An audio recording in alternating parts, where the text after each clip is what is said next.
about open educational resources and our new open educational resource repository, which is called Xplor. But as a kind of a segue into that, I wanted to introduce you to another open resource that has recently been released by Blackboard that you might not have seen yet. So this is the polls tool.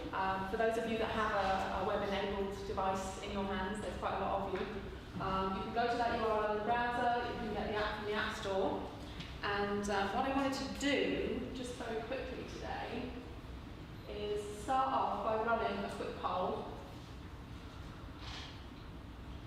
So if you go to polls.bb in your browser and or use the app, then you should be able to find the poll either by searching by location or by this number at the top here, 1111. And I'm hoping, technical gremlins allowing, that that's going to display on the screen.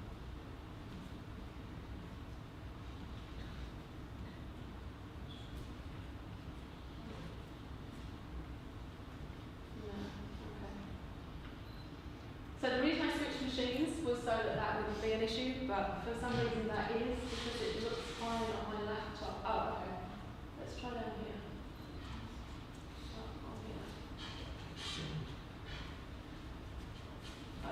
So the question that I wanted to get a response to was, have you in the room ever used an open educational resource created by someone you didn't know?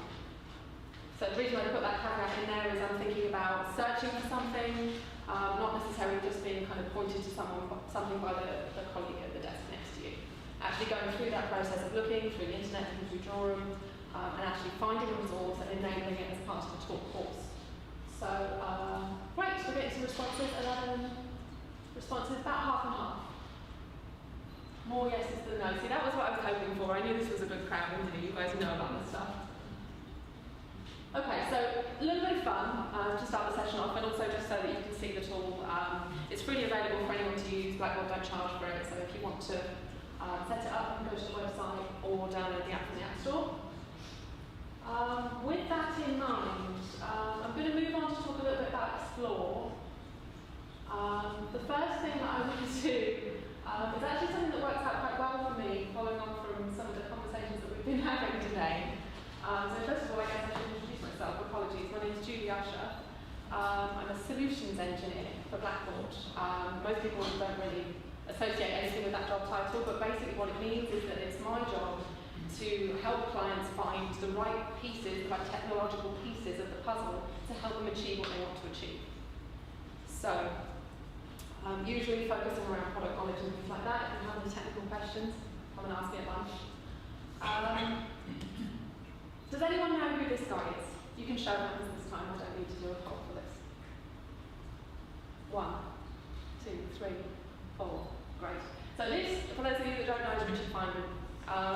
And the reason I wanted to start this conversation with him was after the lovely segue about 60s innovation from an early presentation from Martin, I thought I'd continue the theme and just talk about this period of expansion and innovation. So Richard Feynman was widely regarded as the most prominent expert in his field at the time. He was teaching at Cornell in the 60s, in the early 60s, giving lectures about physics. And he basically is widely regarded as having kind of founded the groundwork for quantum physics at that time. Now, everybody at Cornell knew that this guy was a genius. And he had that fabulous mix that some academic staff have of really being in the sweet spot around being in advance of the subject in terms of content and knowledge, but also having the ability to convey that information in a way that's really meaningful to learners. So what Cornell decided to do with this was have him teach, just once, have him teach a group of first years, freshmen, on a basic physics course. So for those guys, we can imagine it was like, wow, this guy is, head of the field and he's teaching us and we're brand new. But what Cornell really wanted to do with this was be able to reuse that information. So they recorded the lectures. A little bit later, this guy comes along. I'm sure we all know who Bill Gates is, right? Yeah, some happy faces, some not so. That's fine too.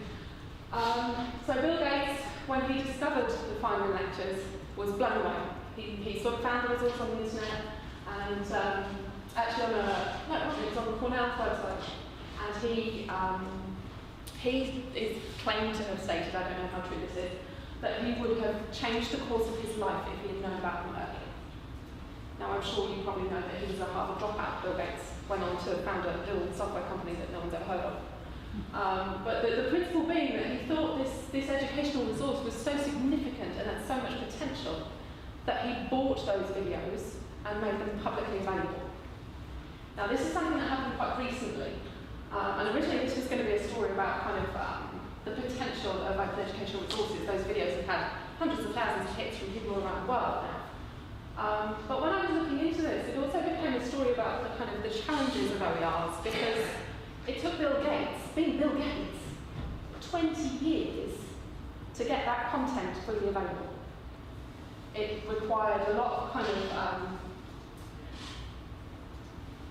milestone moments, I guess you could call them, in terms of the technology, in terms of the licensing, in terms of permissions and sharing and the actual capabilities of the internet, for him to get to this kind of sweet spot where he could say, I've bought the rights, I've made it available, this is for everybody. I then had a second challenge. Being a Mac user, as you would have noticed while I was doing that little switchover, I thought, well, I'll go and put the final lectures up so I can show it as part of this talk. And I was confronted by Microsoft Silverlight. And no matter how many times I installed it and downloaded it and relaunched my browser, wouldn't have it. So what that kind of means in terms of this session is I wanted to raise some issues that I encountered in my career at universities before I joined Blackboard, and that I think are quite common to a lot of people using open educational resources. One is they're hard to find sometimes. Jorum Aside, which obviously is an excellent resource, and something that I used in previous careers and still use now. On the wider web, how do you find things that are good quality, that you know are kind of peer-reviewed, that are academically sound and rigorous? The second challenge is how do you manage the delivery of these resources? How do you bring them into your learning environment? How do you link them into your curriculum? How do you do things like include assessment activities and make sure those grades are linked up with all the other grades that are coming out, all the other activities and so on? And the third part of this puzzle is, if you are Richard Feynman, or you know somebody who's the next Richard Feynman, I think he's actually at Manchester, Brian Cox, but I'm sure Scotland has a new face that's going to take over the world of physics too. How do you go about creating something, putting it somewhere and making it shareable? So from a Blackboard point of view, we're not planning to have all of the answers to this, but we are certainly aware of the challenges and trying to put something together that's going to help people address these issues. So what you're about to see is very early days. I'm going to put that caveat in place in case the demo goes wrong. But the idea that we had was, okay, so what if you can start from the discovery piece and say, I can go to this place and I can look for resources, and it's already inside my LMS. I don't have to go anywhere else. I can be in Moodle, I can be in Blackboard, I click the link to add content, and here's a link to my OER repository. Okay? What if, in that environment that you've gone into, you could also share resources? So you find something that's fantastic, you recommend it to somebody, or you upload something that's of your own. You can actually author in that environment. You can create resources, push them up as well as pull them down. What if you could manage all of your copyright settings in there? You could set your Creative Commons licensing, you could set your institutional licensing, you could actually pre-publish copyright information so that when other users get to that resource, they know exactly what they can and can't do with it. And what if, in all of that, final piece of the puzzle, you could actually deliver that directly through your LMS and manage those integrations around passing grades backwards and forwards, having discussions, having interactions around those resources, not just pages and static content, but actual learning and teaching activities, course activities. That's the vision. And the vision is cross-platform. Hence the XP, cross-platform learning object repository. Get it? So this is Xplor. This is kind of the vision of what we wanted to achieve. And the way that we went about it was using open standards. So the content in Xplor is designed to be Creative Commons. That means that you can import Creative Commons packages, and also that you can export in Creative Commons format. You might already know that if you build something in Learn, you have an option to do that anyway. Moodle supports that too. So we're trying to use the same standards, the IMS standards, that education is using across the board. We don't want this to be a closed environment. The other side of this is the LTI integration. And what that allows you to do is to bring that piece of content or activity or quiz or whatever it might be into your learning management system without having to kind of download a zip and extract a bit and look for the right file and make sure your grade integration is going to work on the other end. It just doesn't. So the idea of this is that it's going to overcome those barriers that I talked about in the first couple of slides. The discovery option, the usability and delivery option, and the integration. So we've extended that vision a little bit, and I'm not going to talk too much about this, but there are a bunch of features in Xplor in addition to this, because we've learned quite a lot from other kind of platforms that people use a lot of the time about discoverability. If you go into a resource and you search by a keyword, for example, that's going to flag up some things that you already know that you wanted to see. But how do you surface things that might be relevant to you, but you didn't know to look for? You don't know what it's called. So we've built in things like being able to follow people, being able to create channels in Xplor. So as an institution or as an individual, you can publish a channel that people can subscribe to find out when new content is being added by that individual or channel. You can create an institutional brand. Now this learning object repository is global. We're not just talking about the UK. So you could, for example, have University of X have a channel in Xplor, and that content can be used by universities and colleges in Australia, in the Far East, in South America, could be anywhere. Creative Commons, obviously the most self-explanatory way to go about handling the copyright issue. Creative Commons is baked into Xplor. So although you do have an option to create your own custom licensing, you can put in this copyright belongs to the university, for example, instead. You can also select from the standard options for Creative Commons. The last piece to note is that Xplor is not an LMS. It kind of sits within the LMS in the content discovery and delivery part. So you're going to be doing all of these things as standard in your LMS anyway. You're going to be doing things like administration, grade, administration, scoping, sequencing, designing your curriculum, and providing a framework for this content. And where Xplor comes in is avoiding that whole reinventing the wheel process and being able to capture best of breed content that's been created by experts all around the world. So, here's where it gets sticky. Bear with me while I switch into the live system and show you what that looks like. So, let's just make this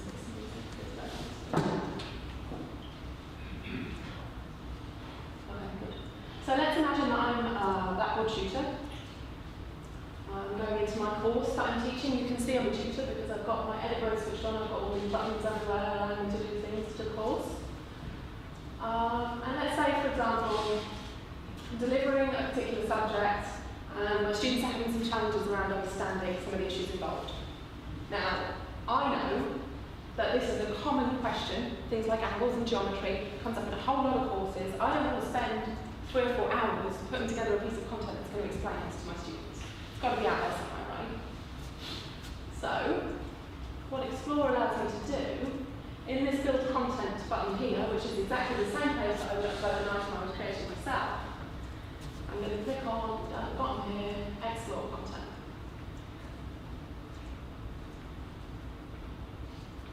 And that is going to take me into Xplor. Now, I'm not going to have time to cover all of this today. The things to note about Xplor are there are different options, so you can obviously you can author in Xplor, create your own content and share it. You can also create a whole range of different things. I mentioned before already that it's not just about static resources. So you can create HTML pages and share them. You can upload files and share them. You can have web links. So for example, if you found a collection of things around a particular subject area on a different website, you can actually just pull that link in, tag it with the appropriate metadata, and you can search for and explore. The other things to note is you can pull in collections.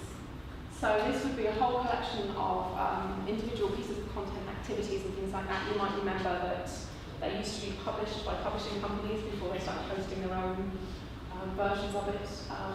You can export anything in the common cartridge, but you can also create interactivities. So if I, for example, was teaching an astronomy course and I wanted to create a Astronomy 101 quiz, I could actually create that quiz in Xplor, make it available with the appropriate Creative Commons licensing or institutional licensing, and share it out around the world. Other people could download that quiz into their learning environments, maybe edit it, make a few tweaks if they wanted to, create a new version that belongs to them with their own adaptation of that copyright license, and actually use that in their courses. If I wanted to create a discussion, I have an option to attach that to an item or a piece of content. I also have an option to leave it in the cloud. So I can have a discussion from one institution where several other institutions around the world can actually be contributing back to exactly the same forum, talking about the same thing. I can connect learners together in that interactivity from around the world. So I'm just going to show you for now what the search looks like. I'm a bit conscious of time, so if anybody wants more detail, wants to see this in more detail, let me know in the break. So we were talking about geometry. Let's try that. Okay, so one of the things you'll notice is that a lot of these resources are specific to a provider called Khan Academy. So one of the things we're trying to do with Xplor is not just focus on resources that have been created by individual academics who are using the learning environment, but also partner with companies who are producing this kind of content to help them surface those resources in a way that makes them easily accessible to those teaching staff. So we've been working with the Khan Academy to try and bring those resources to the attention of the Blackboard users. So you can see there's quite a lot of things from the Khan Academy on here. One of the reasons I chose that search term, because I knew there was loads of them. And bear in mind, obviously, that this is still a resource that's very new. It's only been live for a couple of months, so we're still working on kind of expanding the content base. There's also some examples in here from individual contributors. If you do a search by name, you'll see people from different institutions who are all over the world have started contributing things to this resource as well. So, I was going to pick something on angles related to astrophysics, but for the sake of argument and speed, let's just pick this one. So this is going to show me what this resource looks like. And the clever thing about this is this little add button here. So it knows which course in Blackboard I came from, and if I want to choose add, it's going to add it back to exactly that folder in that course where I came from. And if it's a quiz, it's going to include a column grade center, it's going to use the LTI integration, and so on and so on. So you see I've got a little content, I think I might have it twice, so I might have it twice. But then up here, I have an option to go back to my course. Here's the folder I was in, here's my angles that my students have difficulty with, and yeah, I did get it twice. But you'll see it's put it in that resource for me. So that's the kind of the principle behind Xplor. That's what we're trying to achieve, to try and make these things really kind of easy and painless for academics to do. Just to go back to the slides, I think that pretty much covers it. The other thing I did have, I could have added the final lectures because the link is actually in there as well. The other thing I did have in here is some screenshots of this tool being used in different cross-platform learning environments. I don't know how relevant that is to the class, so I had actually hidden them originally, but they'll be in the slides. So the thing to know about that is the way that this tool has been built, because it's using things like standards and interoperability, the idea is that it will be possible to do this in different platforms, hence the cross-platform. Now at the moment, I should note that it's available to Blackboard Learn clients. It's also available to Moodle hosted clients, Moodle Room clients. While we're creating a kind of a base of resources that's going to make it a kind of good value proposition for other institutions. The plan in future is to make this something that's more widely available.